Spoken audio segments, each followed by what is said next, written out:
welcome to another episode of Buckets and Breakdowns, presented to you by the good folks of Ballislife. You know, we got one of the best, a good friend of mine here, two-time champion. Man, let me go down the list. Two-time All-Star, former Hornet, former Pacer. Damn, who else? Spur, Warriors, Warrior, man. And not only that, I don't want to define him by just a man on the court because he's doing amazing things off the court. Mr. David West, appreciate you joining me on this show, man, talking buckets and breakdowns. Yes, sir, brother. Thanks for having me, man. Yeah, no doubt, man. It means a lot to me. As you see, I'm wearing the New Orleans, jersey from that time. And, we spent some time there, 4 years to be exact, but we're going to start from the beginning. Man, coming from Carolina, man, where did your love from the game come from? And when did you first start realizing you can get buckets? Yeah, well, so I grew up in Jersey, and then, I got started with the game pretty early. But growing up north, man, it's more so just playing. You're in the park a lot, playing outside, playing on concrete. And the only time we played inside really was when we had like organized stuff like bitty basketball or whatever in high school, middle school or high school basketball. But then when you go down south, when I went down south, I was like 16. So it was like my end of my sophomore year, my junior and senior years I spent in North Carolina.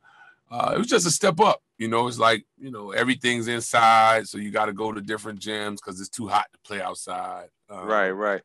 It's the whole walking to the park thing don't really work in North Carolina because things are miles away. Living in New Jersey, everything's like a couple blocks, but you get to the South and stuff is 5-6 miles away. So you got to drive everywhere or get a ride everywhere. So that was a bit of an adjustment, but I always, when I played, man, I never really thought about scoring. I always thought about winning, and I would always measure whether or not me shooting the ball or trying to score the ball was better for the team and gave the team a better chance to win than somebody else. So, I was never one of them guys that just put it in my mind I was going to score the ball. It was like, if you want to win, then you got to score. You got to do what you have to do. So that really started developing when I got to Carolina.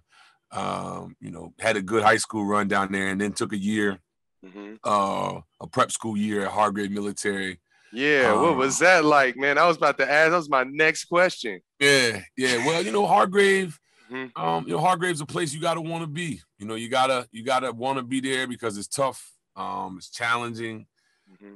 The environment is, I wouldn't say it's pretty suffocating because, it changes, you change everything that you're kind of used to. You don't get access to TV. You're not around your family. You're sleeping in a little dorm bunk bed with, glass on your windows, no locked doors, really no privacy. When I was there, you could have a radio. You could make phone calls on the weekend. Wow. We wore uniforms. We went through the military rigmarole on a consistent basis. But that year helped me prepare for college. When I got to college, I was ready to play day one because I was waking up at 5:55 every day at military school. We were in school, like I said, had to be on time or you get penalized for being late. So it helped me develop a lot of the discipline that I needed to get to college. And once I got there, be ready to do what I had to do in terms of, getting to work and being focused and, handling my business. Yeah, no, I mean, when I got my opportunity to work in the NBA, started off interning with the Hornets and you was there. Right. That's what I really felt like, man, this is like being in the military. Everything is same time, same routine. Everybody's doing their same routine. And I looked around and absorbed it all and seeing you and just not kind of knowing your background, being in military school, I could tell like, you was like, straight on your stuff every day. Right, what I mean? Like, and I think that's really important, for a lot of athletes and upcoming pros that, want to get or some high school kids that want to go to college, and that you have to have that aspect of discipline and sacrifice, and in order to really succeed at the next level. So I want to move on to Xavier, man. What made you want to go to Xavier? How'd you get recruited there, and get to play for Skip Prosser and stuff like that? How'd that work? Yeah. So Xavier was I was very fortunate, man. So I was getting recruited a little bit out of high school, but my grades were pretty bad. Because I just didn't understand how that I had to be focused as a freshman, focused as a sophomore.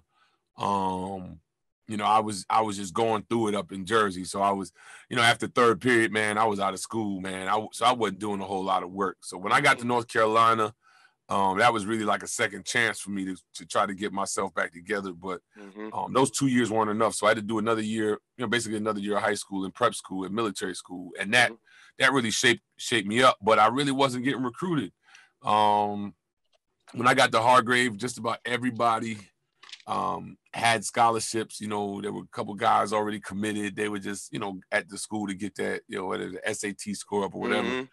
It was only me and maybe a couple of other guys that were there with like open recruitment. So, every day we had a practice. There were some coaches there watching, and I started to get some recruiting from East Carolina and Old Dominion. But it was all I guess you would say like I was secondary, a secondary option for a lot of folks. When you're not a ranked recruit or anything like that, coaches have to tell you, they tell you, well, we're waiting on another guy, and if he doesn't commit, then we'll get you. So I was down on myself, for a little bit. But I started believing a little bit more as things went on at Hargrave, and I started to put pressure on the guys that were in front of me, like real pressure, like I was getting more confident. I was regimented about the game. And I went to Charlie Weber playing with my AAU team. And they used to have this tournament called the Charlie Weber tournament. It was like in April, I think. October. It was in the fall. And it was a live period. So, we're in the gym. Yeah, we're in the gym and we're playing. I don't know who we're playing, but about maybe halfway through my game, I realized there's this little dude sitting. There's this little guy sitting, basically splitting the court that I'm playing on and watching the other court. And the guy was Jeff Battle, Coach Jeff Battle. He was assistant at Xavier at the time. And he, I don't know who he's there watching. I'm just playing. And then after the game, he came up and introduced himself to me. And he's like, yo, I'm assistant coach at Xavier. He's like, look, I'm not even authorized to do this, but, we want you to come to Xavier. And I'm like, oh, wow. And he was like, yeah, look, Coach Prosser's going to reach out to you. It was his first time seeing me play. And that really gave me a big boost of confidence. Like, I was like, that was the first time somebody had didn't need the explanation about A, B, C, D, or E. They were just like, we want you. Yeah. And so, like, maybe it might have been like a month later. They were like, he told me, he said, look, as soon as Coach can get out on the road, he's going to come see you play. And we were in Fork Union. We went to play Fork Union, I believe. And we won the game. I had a pretty good game. I actually outplayed a guy that had got drafted that year, a big guy by the name of Bruno Sundov. He got drafted by the Knicks. He was like 7'2" or 7'3". Wow. And instead of going back overseas, he stayed in the U.S. because it was a lockout. It was 99 during the lockout. So he went to a prep school called Fork Union in Virginia, and we matched up. Coach Prosser happened to be at that game. I outplayed the dude, and they told me afterwards that he had got drafted to the NBA. So he was like, my confidence was like, oh, whoa. He had to kill, man. It's time to eat. So, and I didn't know before, but when you get those messages as an athlete, it just does something to you internally. So after that game, I'll never forget, I was sitting down, and Coach Prosser he was sitting on like the top bleacher. He walked right down the steps, walked across the court, and he introduced himself, and he said, I want you to come to Xavier. Like, first time watching me, he said, I don't need to see anything else. He's like, man, I'm offering you a scholarship. Love for you to come to Xavier. And I was like, wow. I told my mom and dad. We hadn't really heard of Xavier before, but we started looking into it. And then at that time, I think once I got that offer from them, then everybody else tries to come in late. Yeah. And I just really wasn't feeling it. I had a good visit to Marshall, and actually committed to Marshall, because I was just afraid that I wasn't going to get anything beyond that. But my dad was like, yo, you should, go up to Xavier, go to Xavier and see what that's about. And so I listened to my dad. I took another visit to Xavier and got up there and loved it. I committed maybe a few days after the visit. And then, when I got there, it was just where I needed to be. Everything, right. Coach never promised me anything. He said, I'll promise you an opportunity. That's it. And when I got there, he laid it out. If you do this, this, and this, you'll be able to play. If you do this, this, and this, you'll be able to start. So I was able to work myself into the starting lineup, before the season, and started every game I played in college, which is a lot for somebody who comes from, I was like the 99th ranked player in the state of North Carolina going into my senior year. So, it was quite an accomplishment for me, in the span of a couple of years to go from that to, basically one of the top guys in college. Yeah, man. I mean, let's talk about that, man. I mean, you're the 3-time Atlantic 10 first team player, and then 3-time Atlantic 10 player of the year. Yeah. That's amazing, man. And you played there 4 years, which is, something that doesn't happen anymore. Right. And I think you gave them a major return on their investment, man. Right. You know what I'm saying? Right. What was some of the fundamental things that you learned from Coach Prosser during that time? I know he coached a lot of good players that ended up being teammates. You, Chris Paul, James Posey, may he rest in peace. Right. What were some of those things that he kind of taught to you that you were able to carry to the pros? Yeah, well, first thing Coach taught me was to be on time, respect everybody's time. He used to have this thing. He said, if you can't be on time, be early. And so I always stuck with me. Coach just was one of those guys, man. He knew I was the kind of guy that wasn't getting those shots of confidence from sort of the outside world. Meaning, folks, everybody in your family is telling you how great you are or whatever. But, when you start proving yourself to other people who don't know you and they don't really have an obligation to speak well of you, but, they see, that what you have and what you're doing sort of warrants the applause. Coach was one of those people. So he would constantly be pouring into me. I mean, this was like up to the last week of his life. He was always, he would call me, anything you need from me, don't hesitate to ask. He'd call in and say, hey, D, man, just calling to check on you. I either saw the game or missed the game or heard you had a tough game. Or, when I got ejected, I remember the first time I got thrown out of an NBA game, he was like the first message. Him and my mom were like the first messages I got on my on my voicemail. Because he always saw more in me, I think, sometimes than I really saw myself. My sophomore year, before my sophomore year, he called me in his office and he's like, Coach Battle brought me in, and Coach Battle's like, look, Coach wants to talk to you. I'm like, am I in trouble? He's like, no, you ain't in trouble. Coach just got to have this conversation with you. So I'm like, Coach B, tell me what's up. And he's like, look, man, Coach needs to know you can be. He wants to know if you want to be the guy. And I'm like, what do you mean? He wants to know if you want to be the guy, man. That's what he's going to bring you in the office and talk to you about. Yeah, be the guy. And I'm like, and I didn't know really what he was saying. And then, I'm one of the people like, I'd rather you just explain to me, the guy, what does that mean? And so he's like, look, he wants to know when we start the game, you're going to get the first 3 touches and you're going to give us something to start the game. And then, we know we can depend on your productivity, your consistency, night in, night out, like be the guy. And I was like, oh, okay. And then, Coach and I had a conversation, and he's like, look, man, I want you to be the guy. I want you to be the guy that we can start the game with. We can go through, play through the game. And then at the end of the game, we're looking to you to get us, make plays for us. And that was another big boost of confidence, because no coach had ever, said anything like that to me. And then, it later happened in the NBA, but, that was a turning point for me. That was like going into my sophomore year. And then we had a game where we played Marquette at the end of my freshman year. I think it was end of my freshman year or end of my sophomore year.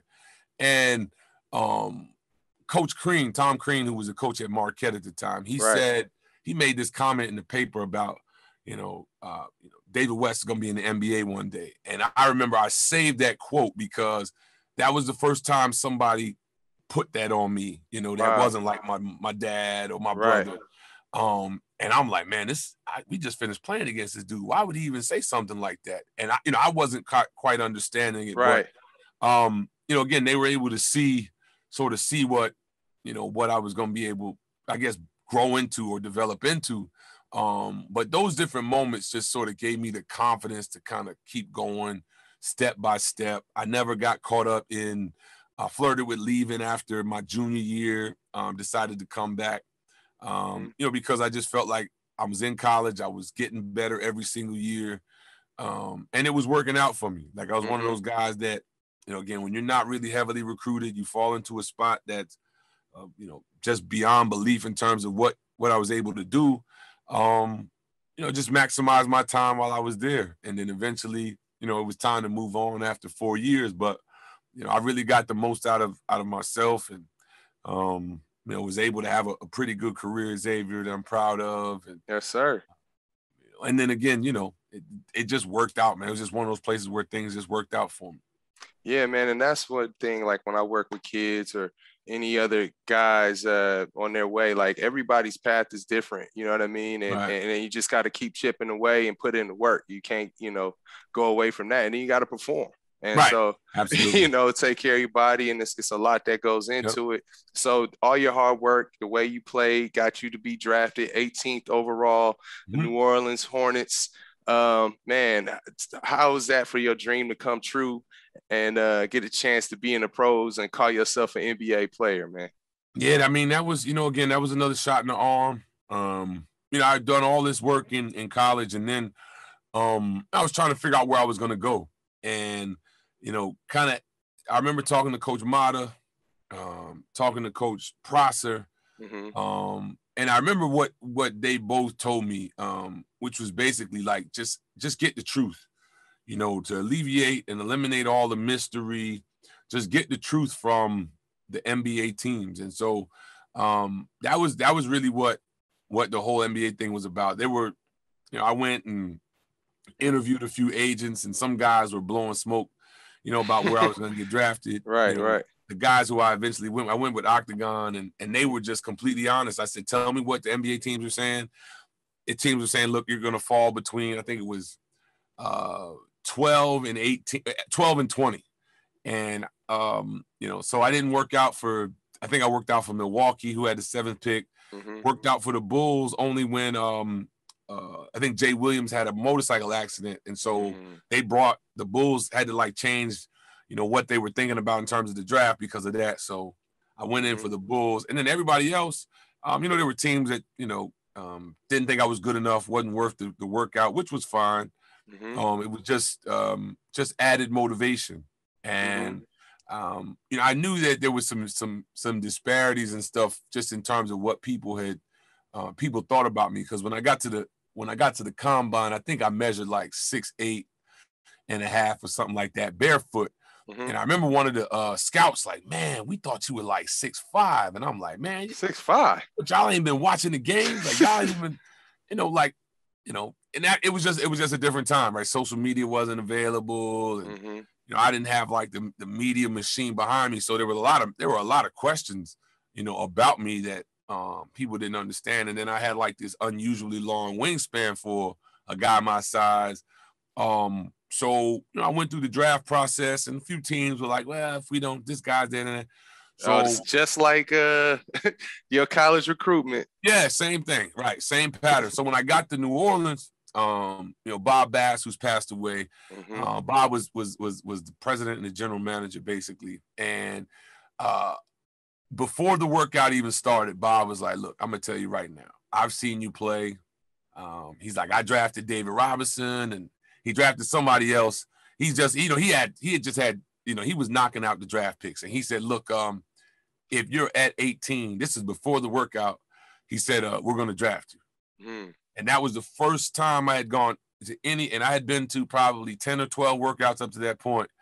But that was the first time, again, somebody was showing like this confidence and this belief in me. He's like, "Yep, I know the other teams are not too fond of you." He said, "I don't know what they're looking at, but you're going to be a New Orleans Hornet if you're available on draft night." So I don't even remember the workout. I just remember that when I left New Orleans, I remember saying to myself, "Well, I guess I'll be in New Orleans. Like, this is where I'm going to get drafted." I remember telling my mom, like, "Mom, I'm probably going to get drafted in New Orleans because they're the only people that have told me point blank, if I'm there, they're going to draft me." So, that was pretty much it. That awesome. Happened.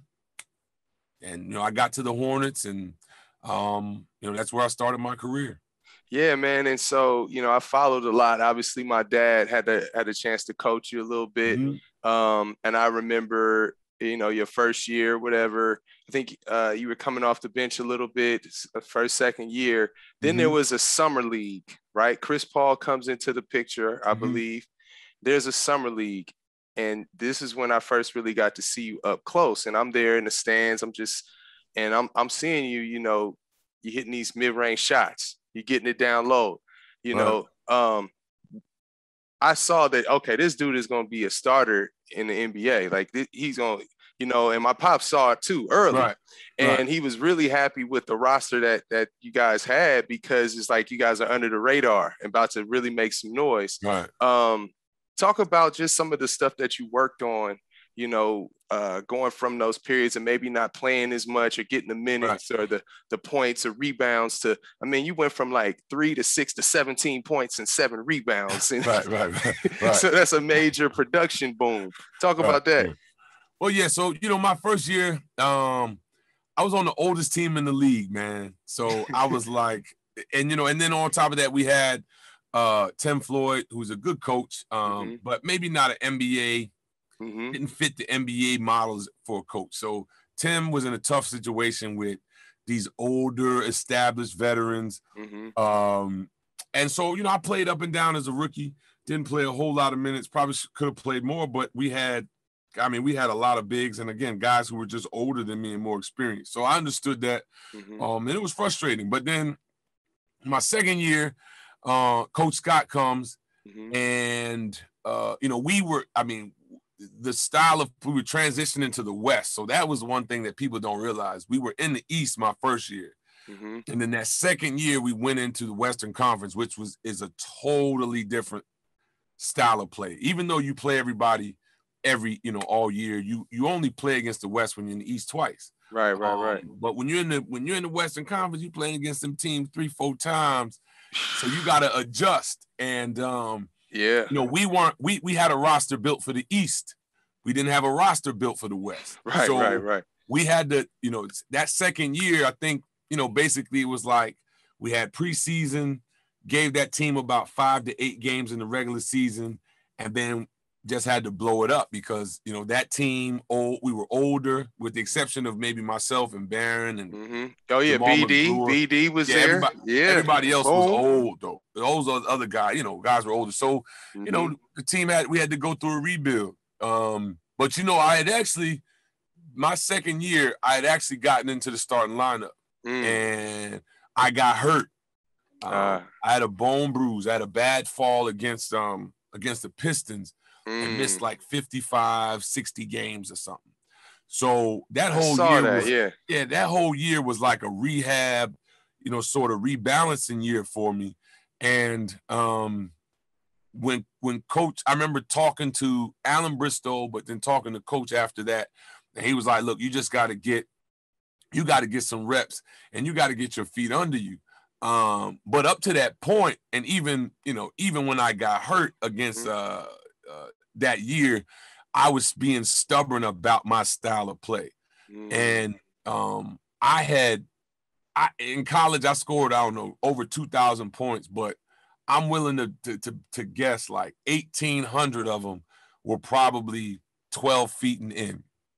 So I was not a perimeter player. I could always kind of handle the ball and attack if I got it, but I was not a jump shooter, perimeter guy. No pick and pops. It was always pick and roll, pick and lob when I was in college or whatever.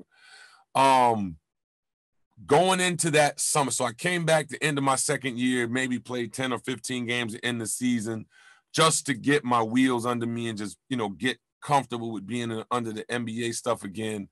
And Kenny Gaddison. Gat. Right before the end of that year, we're in the gym and, we're in New Orleans and it's like the last five games. So, last 5 games on a losing team, nobody knows what's going to happen. And Gat, we had this conversation and Gat said to me, he said, David West, he said, son, you need to watch. He asked me if I knew Karl Malone. And I'm like, yeah, I know Karl Malone, but I was never really a big Karl Malone fan. And he goes to me, he says, no. He says, what I'm going to do is I'm going to get one of these video. And, Gat got that deep Southern. Yeah. I'm going to get one of these video guys to show you some Karl Malone. And I'm like, why you want me to watch Karl Malone? And he's like, look, Karl Malone scored 100,000 points in this league. He said 99,000 of them were from 15 feet and out. And I was like, what? He was like, David, you gotta watch Karl Malone. He's like, the way you're playing, you're not gonna be as successful as you need to be if you don't change the way you play. So Gat literally had one of the video guys, probably Irv Rowland. He put together. I don't know if Irv was there yet. I just remember Gat on the exit interview. Gat had gotten me a stack of games, CDs about this thick. And it was all Karl Malone. It was Karl Malone against the Bulls, both finals. It was Karl Malone. He had a stretch of his career where he, scored 30 or 40 for 2 straight weeks or something like that. And Gat was like, yo, you got to watch it.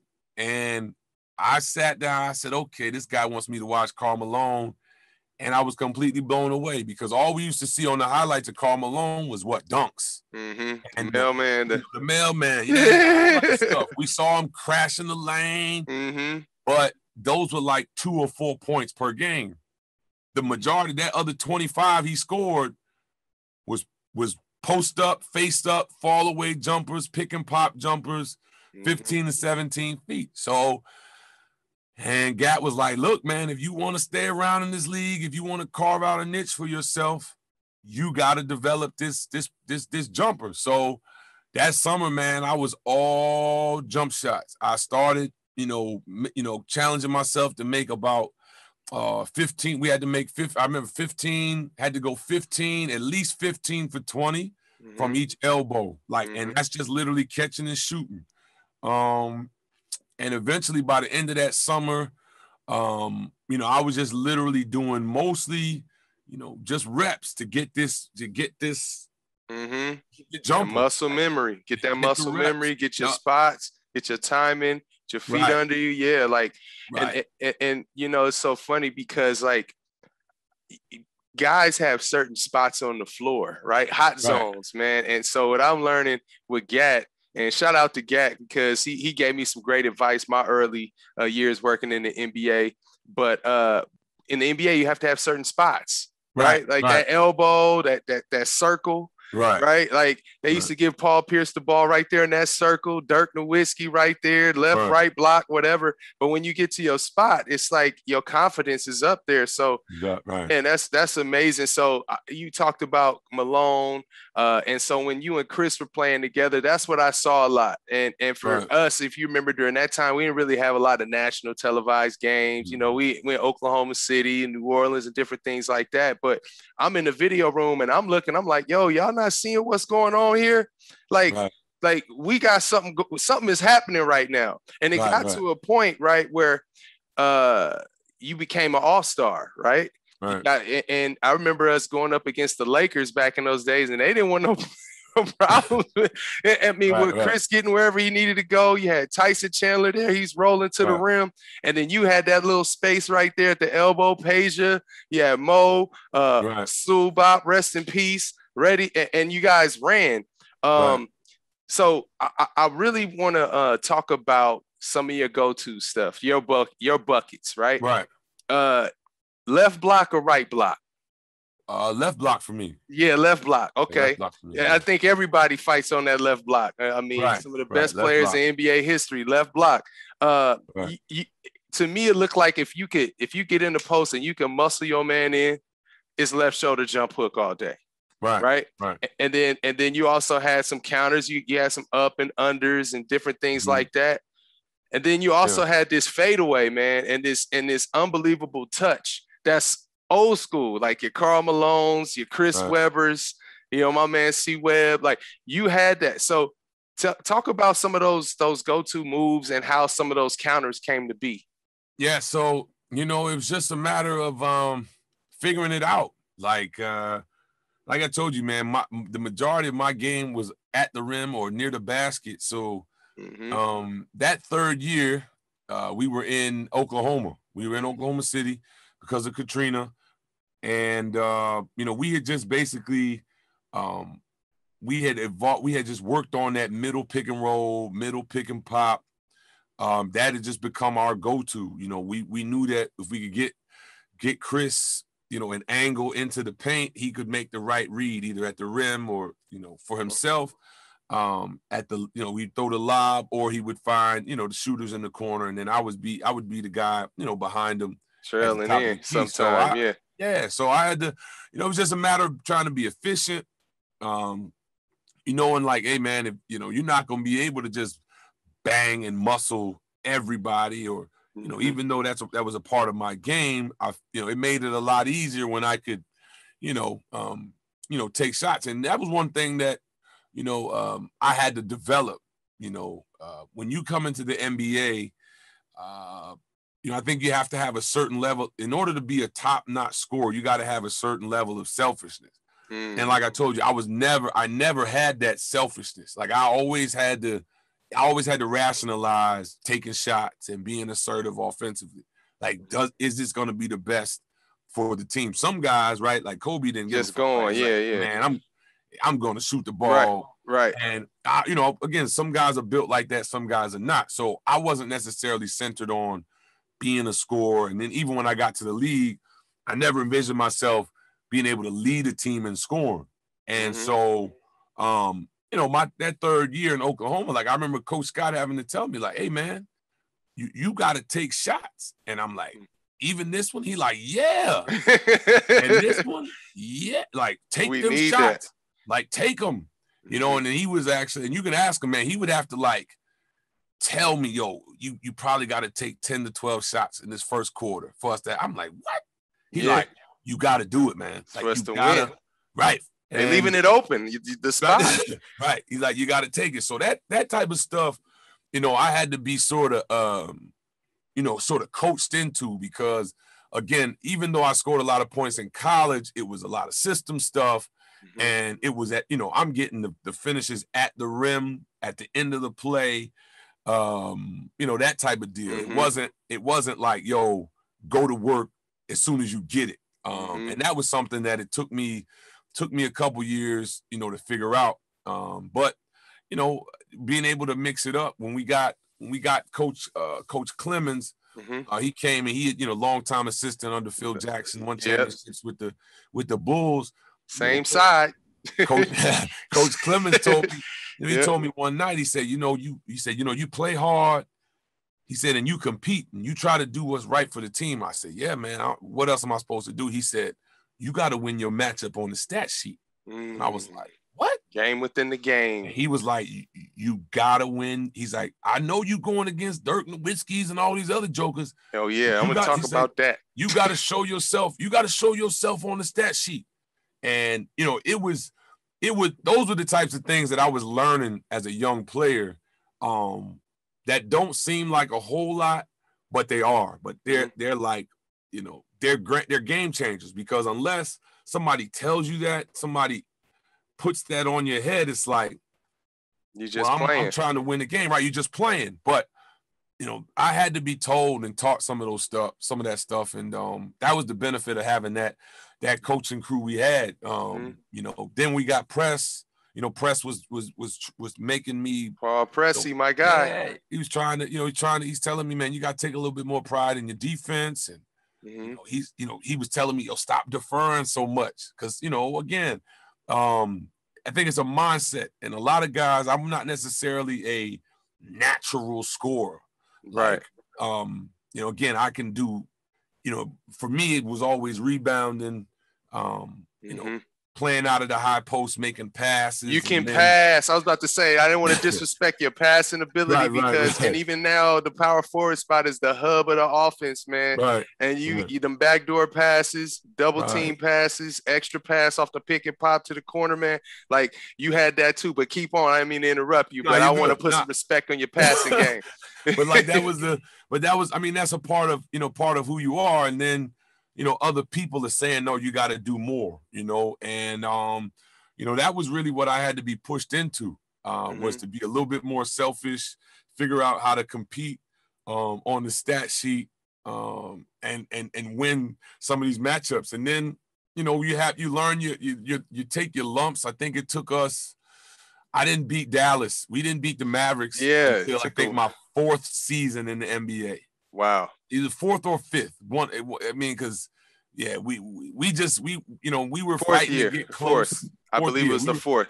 We were fighting to get close. But they were just juggernauts. Same thing with the Spurs. Yeah. It was this close. Yeah. This close. And we would measure ourselves against those teams. But more so the players that they had, the veterans that they had in those groups, and then their style of basketball. And we consider ourselves a young group. And then, the year we went back to New Orleans, it was like, okay, we've been through the fire now.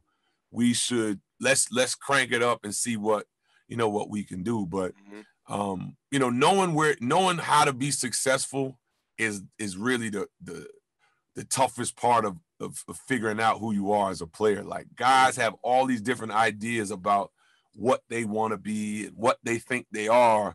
But that's totally at all different. levels. Yeah, but that's totally different from sometimes what you can do to be successful, right? So you can be whoever you want to be. But so, for instance, I always use like Kurt Thomas, who led the nation in scoring when he was at TCU.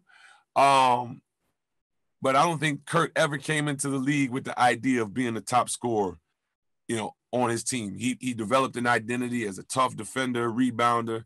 He knocked down mid-range jump shots. There are plenty of guys who go through that, but the players who figure out, like, this is how if I had tried to continue to play the way that I was playing my first year and then my second year when I got hurt, I wouldn't have had a 15-year career. Had I not accepted, the coaching that I was getting from Gat and Coach Scott and others, and sort of adjusted, and changed the nature of my game, then I probably don't have the career that I had. But because I was willing to say, okay, this is the best, this is the way you need to play to be successful. It may not be the way you're comfortable with playing right now.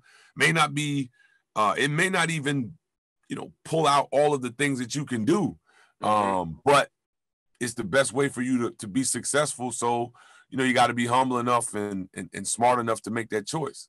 Yeah, man, that makes a lot of sense. And I didn't want to cut you off, because I was going to ask you about this, the power forward era, man. I think it's reemerging. But during that time, you're going against Tim Duncan, Dirk Nowitzki, Amari Stoudemire, Elton Brand. I mean, and Sharif Abdul-Rahim, Chris Webber, Webb, Zach Randolph, KG, Zach. Man, like KG, LaMarcus. You had to be a dog. Like, at this point, night.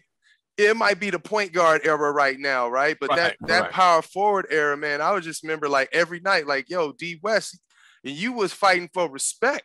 to be real. Like, and I think you earned that the hard way, right? Like, right.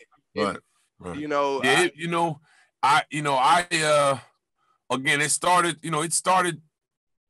pretty early, just in terms of knowing what was out there. And it just seemed that, for whatever reason, there was a high caliber power forward on just about every team in the league. And there was no nights off. You literally didn't have a night off against anybody. And then once LaMarcus came in the league, Blake came in the league, you really had, Bosh was in Toronto at the time.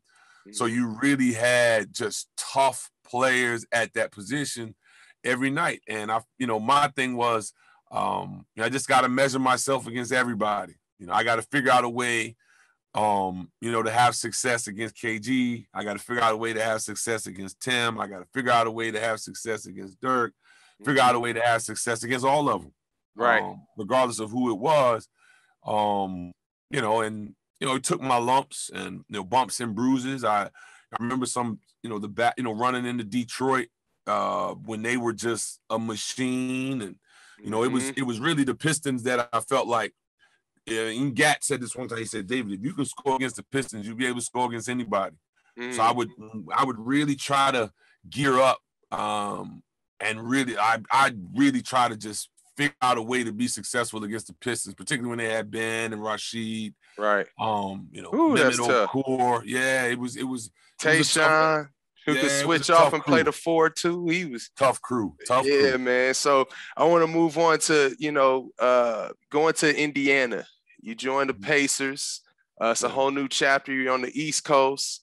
You get to play with Roy Hibbert, a young Paul George, Granger, my man Darren Collison again. Right. Talk about that era and that time of playing in Indy. Indy was great. It was time for me to move on from New Orleans. I had an ACL injury and then the lockout that same year, and I knew Chris. Even though they rescinded the trade to LA. Just talking with him privately, I knew he was done. There were a couple. Coach Scott. Lost his job, and then we traded Tyson twice. Right. Had an opportunity to bring in a really high caliber two guard that would have helped us, I thought. And a lot of people don't realize, but it was Rip Hamilton. We had a chance to land Rip. Whoa! We could have got Rip at the time. Could have got Rip, bro. I think we signed Luther Head instead. Okay. And that was it. That was it for Chris. He had really just been bottomed out. So I knew once the lockout hit, I was like, it's just time to move on, because we had been there. We had tried to get that organization going in the right direction. And then when Monty and Dell Demps came in, they sort of introduced us to like the modern era of the NBA, where you communicate with the players and you make sure that the players, the coaches, the general managers are all on the same page. And that was probably the biggest issue that we had. Like Coach Scott had a relationship with us and had an identity of the way he wanted us to play. But then the organization had this completely different idea. The NBA just can't work that way. If you look at, the success that the Spurs have had, the consistency that they have, even a team, even an organization like Utah, Dallas, the relationship between everybody, all the moving parts, they're always lock in step in the right direction. So that's what we couldn't figure out in New Orleans. And so when I went to Indy, that was what I was looking for. Everybody was on the same page. We had a good young team. I was going in there I think this was my eighth or ninth season, my ninth season. So, I was a vet. I had been through the ringer, had been through losing seasons, had been able to take a, losing season, turn them into winning seasons, and then ultimately playoff appearances. And that's what they needed. These guys, when I got to Indy, man, I think they had lost the year before to the Bulls as the 8th seed. And, you would have thought they were coming off a championship. when I got in there. It was just the mindset was a little bit immature. And my challenge was to go in there and to grow that group up, and just to make, our environment a more serious environment. The Pacers were trying to recover, to get their fan base back, and they felt like they were on the verge of having a good team. And I was able to go there and have an impact. A really good group of young guys, young coaching in Frank Vogel, who had a different approach, very positive, but accountability at 10, and we were able to put together some really, really, really solid years. Those were probably some of the most impactful years of my career, just in terms of having that. It's like when you're like helping guys, and your presence is when you know that you're needed, when you feel wanted, you feel like you're the guy in the locker room where everybody can kind of come to you for different natural leader. Yeah, that those are the things that maybe on the outside people don't know, but those are some of the most rewarding things you can receive as an athlete. And so I'm very proud of of our time there, what I was able to accomplish there. Obviously we ran into the Heat. They knocked us out of the playoffs 3 straight years on some Buffalo Bills type stuff, but it was it was good. It was like I said, it was a good experience, man. I love those guys, love the opportunity there. But once I realized, it was, and I was getting older now, I was like 30, probably 35 at the end of that time. It was like, you only got a few years left. And playing into June every year, was tough. Those are probably some of the most physically taxing years on my body.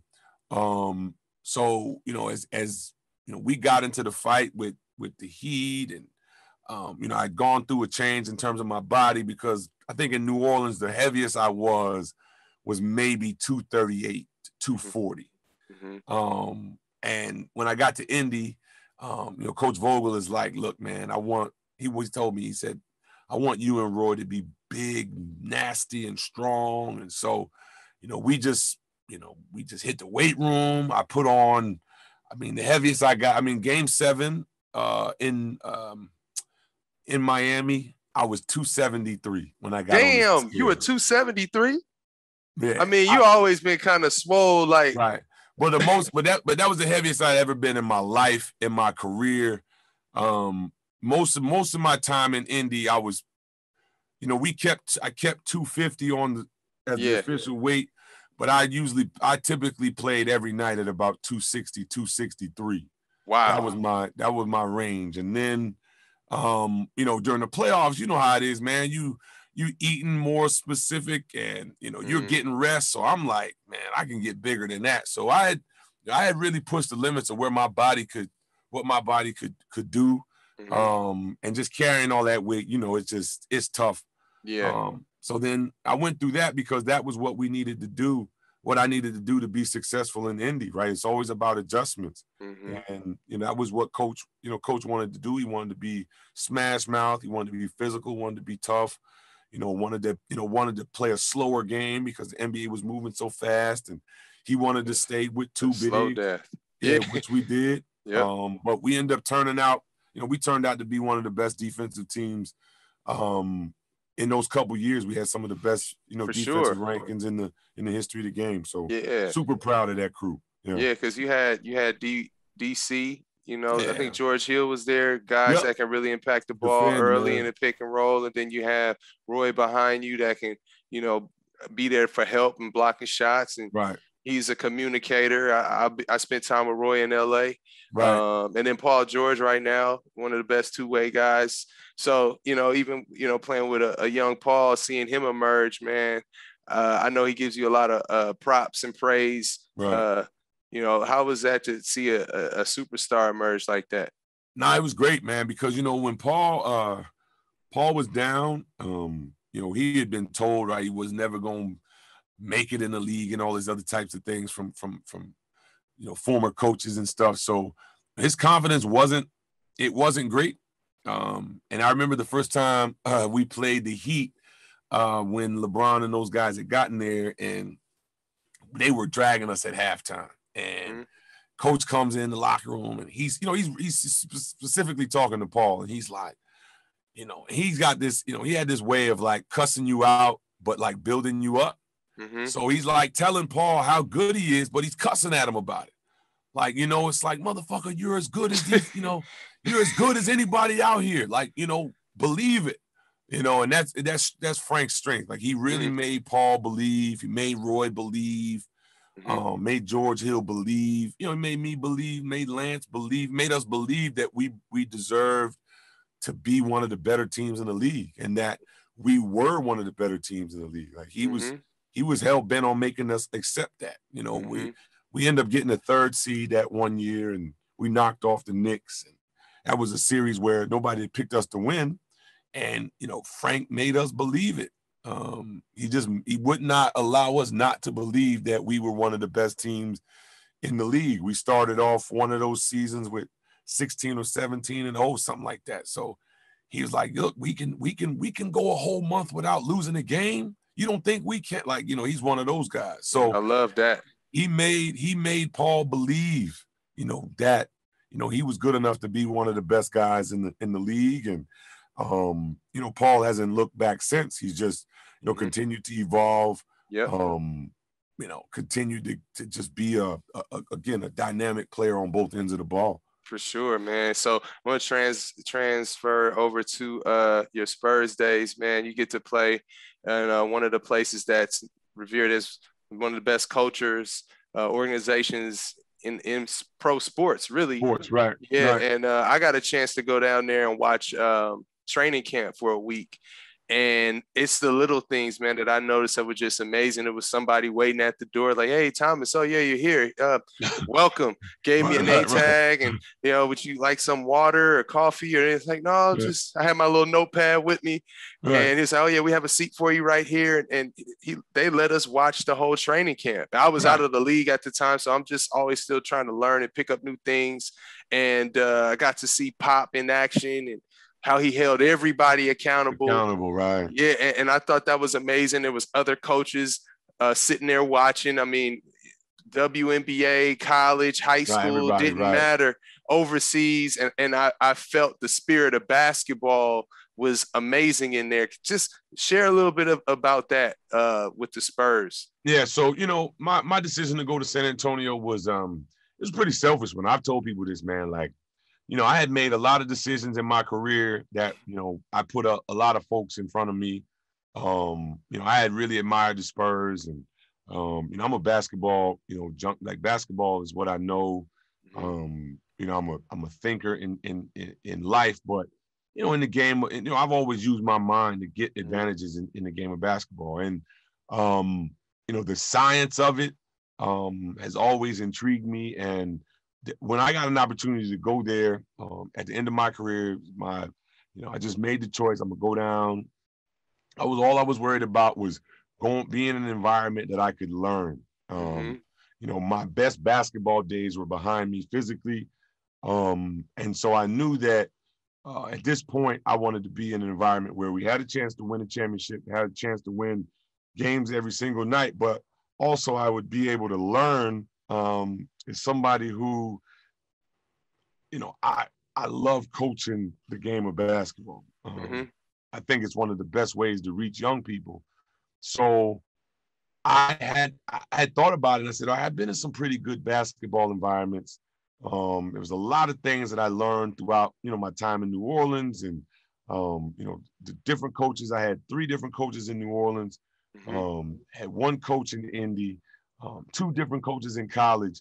And I said, but, I want to see what San Antonio is about. And going down there, it was like being in, basketball university every year. Or being like being in college. You know what I mean? Like the type of seeing how they organize workouts, before the season started, the organized pickup games, the training, the mental stuff that goes into it, the focus on health, both mental and physical, the balance that exists just between the front office, the players, the coaches, the clarity, because you can, see everything as clear as day, just in terms of, what the outlay of the team looks like, and why certain decisions were made, why the gym is organized the way it is. All of that was, again, was golden for me. Learning how to, game plan, learning how to, go to option B, learning how to be humble. And, that accountability piece is huge. Pop gives guys a lot of leeway, in the sense that, he's gonna, if you say you're hurt, sit down, right? There's no middle ground. You're hurt, sit down. If you're not hurt, play. It's just that simple. And learning that, learning how to organize sort of a gym, learning the consistency or the value of sort of getting those consistent reps. So doing what you do consistently over and over and over and over again. They called it the daily vitamin. Yeah, so, I heard about that. Yeah. So those are, that was, we had, again, a great year there. We were a championship caliber team. We didn't get quite where we wanted to get. But, it was a great year just from a perspective of, my basketball knowledge went through the roof, and was able to, really, I felt full, when after that season, even though it ended, prematurely, in my opinion, we lost to the Thunder that year, right? But that year I was able to get so much basketball knowledge. I was taking notes every day. Wow. I was bringing it back, right? Bringing it back to your youth kids that you coach and train back in Carolina, right? Sorry to interrupt. Just becoming a better coach myself, like becoming a better communicator, becoming a better basketball strategist, like, learning, Ettore Messina was there. Point four. Hall of Fame international coach. Was able to learn a bunch from him. Chip England is there, and shooting coach, one of the best in the business. Right. It was a lot. There were a lot of people there, and was able to just learn, like really go to school for basketball. That's awesome. I still got my notepad from training camp. I still got it from watching it. Oh yeah, bro. I got a whole notebook. Yeah, I got a whole straight like that. One of these. A whole notebook of notes, man, about just the Spurs and the way that they did things. I was fortunate enough to be there with Manu and Tony and Tim. That's amazing. Just Hall of Fame guys, but just even better people and basketball savants. Like they just know the game at a level that that really is what gave them an advantage. And that year, like I said, that year really gave me that education that I felt like I was missing, like that real technical. I'm like, damn, you really do it like this? Like I watch, you just watch how they do things and how they evolve. And, I watch Pop adjust, and adjust on the fly and be willing to try different things and listening to the voices behind them, saying I'm wrong, those types of things, really, really helped me evolve as a basketball mind. And then, when I left there going to Golden State, it was like, it's even in terms of environment, it was close. Maybe not, I wouldn't say a step up, because obviously Steve is not Pop. And a lot comes from there. It's that stems from that pot, though. It stems from that. But a lot of it is pot.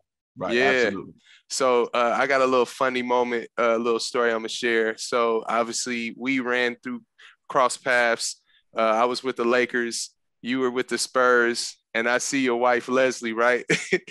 And she's coming in and she's wearing a Kobe jersey. We all go back. I'm like, Leslie, what you doing? He said, oh, no, David, know what's up.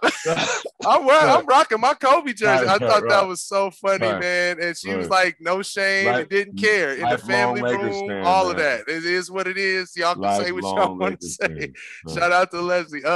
So, yeah, let's talk about the last. I know I don't want to keep you too long, man. The Spurs days, man, you were able to win 2 championships, man. So, like, talk about that. It's towards the end of your career, man. You closed the chapter. How was those runs, man? You coming off the bench now? Right. Yeah, I mean, it was, it was all good, man. Like, I before I went to this, when I decided to opt out in Indy, I could have gone to maybe there were like 3 or 4 teams that were still offering me a starting job. They were like, yo, you can come here and start.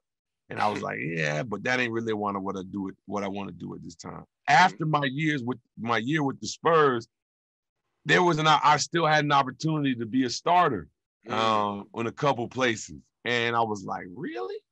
And they were like, yeah, because there were a few teams there are some teams that just weren't gonna go full small ball. So I said, I thought about it. I said, it just ain't, that ain't what you need to do. That is not, where you need to be. You need to go to try to win. You want to go where you can win.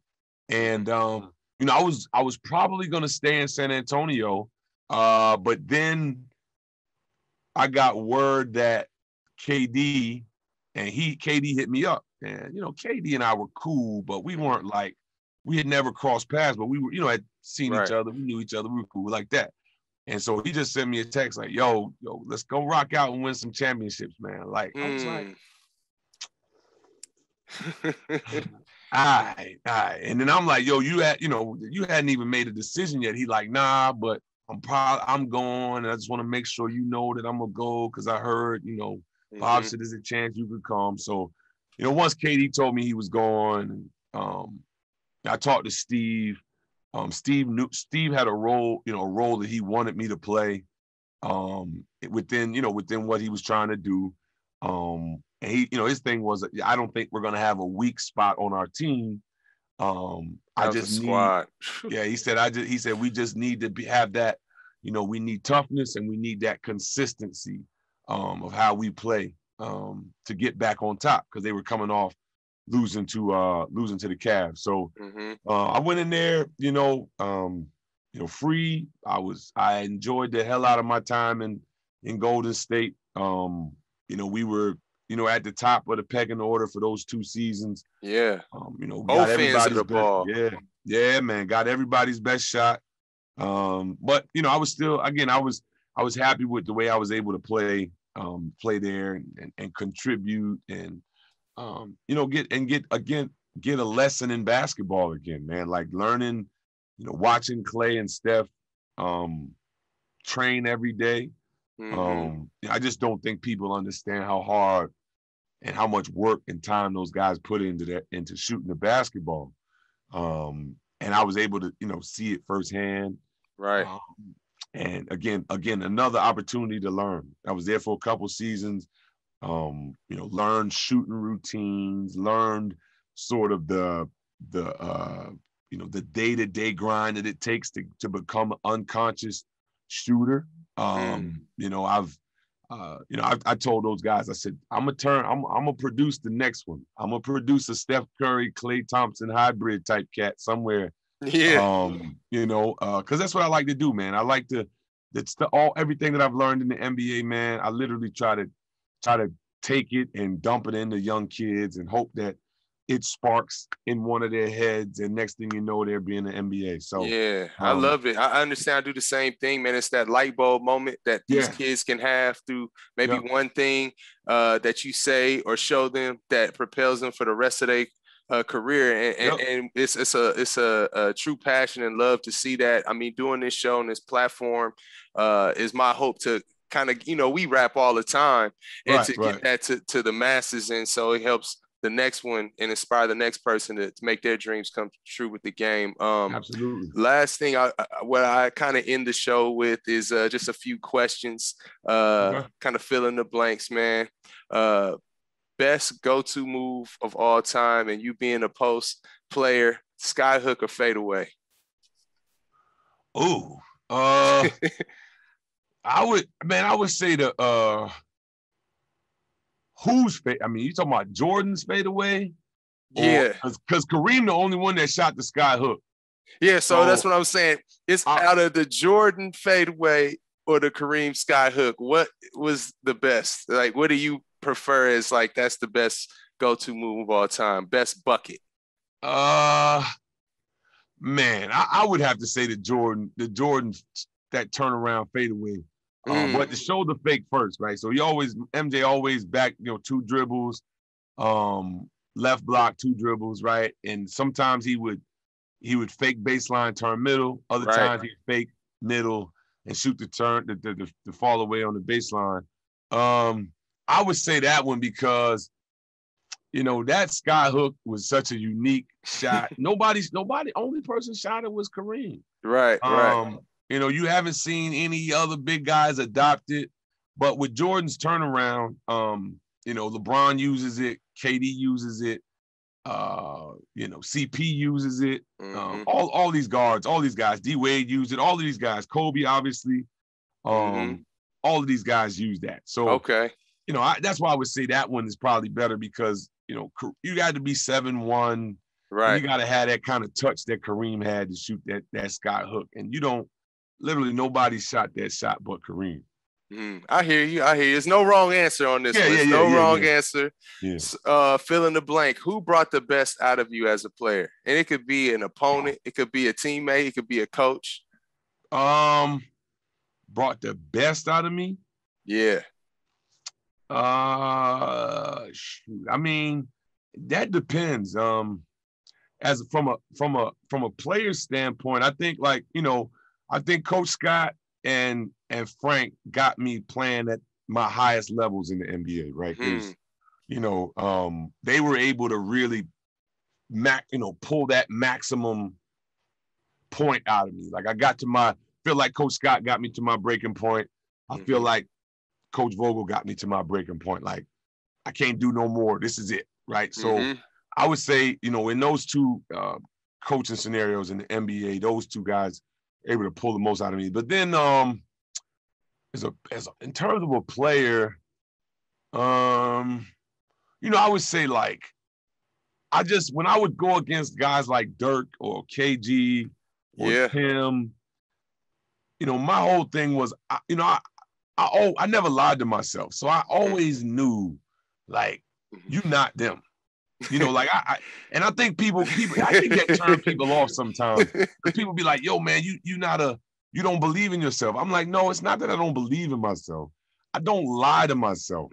So I would never get myself psyched out to the point where I thought that I was better than KG or better than Dirk or better than Tim Duncan. That's interesting. The key is saying I can compete against them. So it's not that you bet, because what happens is you run into that. Like, it's like guys, I saw guys do it with Kobe. Like, there were guys that really thought they were better than Kobe Bryant, but you could never. And then you would say you're better than Kobe and never have a good game against Kobe, not one time in your career, because you're never honest with yourself. Now, if you had approached it and said, yo, I can compete, and my best may not be better than their best, but my best is good enough to put them on notice, force them to respect me, right? Facts. So that, to me, was what I would do. Like, and so those guys obviously brought the best out of me, because I would say to myself, now I'm not on their level, but they not finna just get out here and wash me. You know what I'm saying? Like, facts. I can't get after it like they can. And I didn't have the size that they had and some of those physical gifts, but I can play in a way that will force them to respect me and respect the team that I'm on. And that was my approach when going up against those guys. So it will probably be, those like the 3 greatest, 3 of the best power forwards to ever play. And there you go. Ever play. And that's who you going up against. It wasn't like you was going up just against some scrubs, and you know what I mean? Like, You going up against the cream of the crop every day, man. Every so night. I appreciate you, man. And we're gonna call it here. I know you had a long day, man. You working with kids, you coaching back home, impacting the kids and their lives and their futures, man. I salute that, respect that. Yes, sir. It always been utmost respect with you and appreciated you, friendship and your approach to what you do in the community and everything else that's going on with these social issues right now. I'm rocking with you, got the support from me, man, and keep putting that stuff out on your platforms, man. Like, it's people checking for what you thinking about up there, because what you digest, reading and different things, you a deep brother, man. So keep putting that stuff out there for us to understand what's going on out here. So I'm going to sign off right here. It's your man, Coach Scott, Buckets and Breakdowns. I'm here with David West, and we out. Peace out. Peace.